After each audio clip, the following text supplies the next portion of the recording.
Oke, ya terima kasih.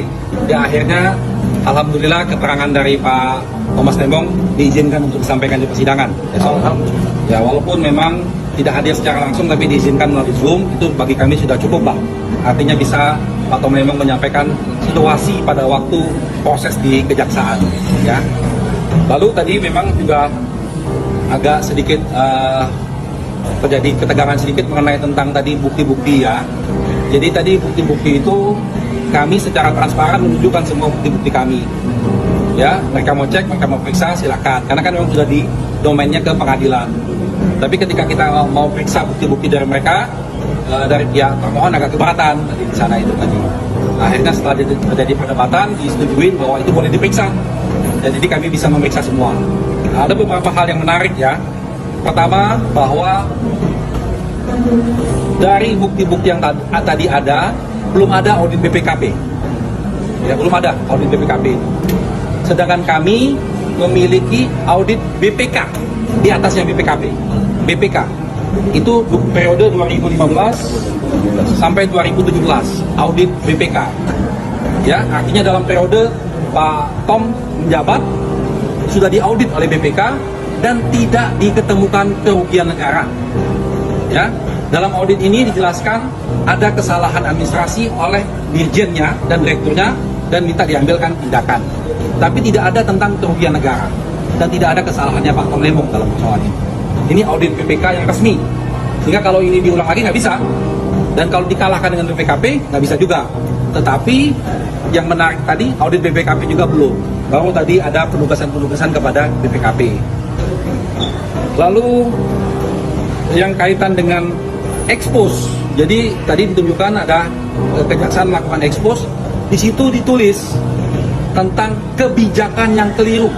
Nah ini, kebijakan yang keliru. Mantan Menteri Perdagangan Thomas Trikasih Lembong atau Tom Lembong mengungkapkan penyidik Kejaksaan Agung tidak menjelaskan masalah apa yang membuatnya ditetapkan sebagai tersangka. Tom Lembong menuturkan, penyidik Kejaksaan Agung hanya mengatakan jika penangkapan tersangka dirinya sudah sesuai dengan KUHP dan keputusan pimpinan. Hal itu diungkapkan Tom Lembong melalui sambungan Zoom dalam sidang pra-peradilan yang digelar di Pengadilan Negeri Jakarta Selatan. Atas penetapan tersebut, Tom Lembong yang ketika itu langsung ditahan oleh penyidik Kejaksaan Agung mengaku syok. Waktu Anda ditetapkan sebagai tersangka pada suatu sore itu ya, tanggal 29 Oktober, setelah Anda diperiksa sebagai saksi, lalu didiamkan beberapa jam sesuai dengan surat keterangan tertulis Anda diperiksa lagi lalu dikatakan Anda sebagai tersangka.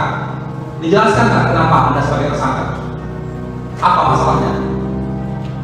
Tidak dijelaskan apa masalahnya, yang disampaikan hanya sesuai dengan tulisannya bahwa atas dasar bukti dan atas keputusan tentang pimpinan saya dikatakan sebagai tersangka atau diputuskan bahwa saya segera ditahan. Situasi pada karena Pak Tom ini belum pernah bermasalah dengan hukum, bahkan dengan ditilang polisi pun belum pernah. Jadi nggak ngerti dia permasalahan hukum ini baru pertama kalinya dia diperiksa kaitan dengan hukum. Sebelumnya, Kejaksaan Agung menetapkan Tom Lembong sebagai tersangka dalam kasus korupsi impor gula pada Rabu 30 Oktober 2024. Dalam sangkaan yang dialamatkan kepada Tom Lembong, Kejaksaan Agung memperkirakan kerugian negara yang disebabkan mencapai 400 miliar rupiah.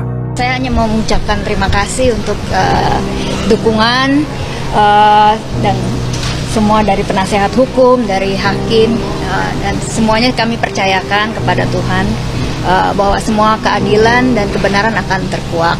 Dan saya tahu suami saya dan dia selalu hanya ingin mementingkan untuk kebaikan dan juga untuk masyarakat luas. Karena dia itu benar-benar hanya mementingkan orang lain biasanya. Untuk kebaikan, tidak pernah terlalu banyak memikirkan diri sendiri, hanya untuk kebaikan, dan saya percaya itu. Kondisi Pak Tom Lembong di dalam tahanan gimana, Bu? Beliau sehat-sehat saja dan seperti biasa dia emang disiplin ya.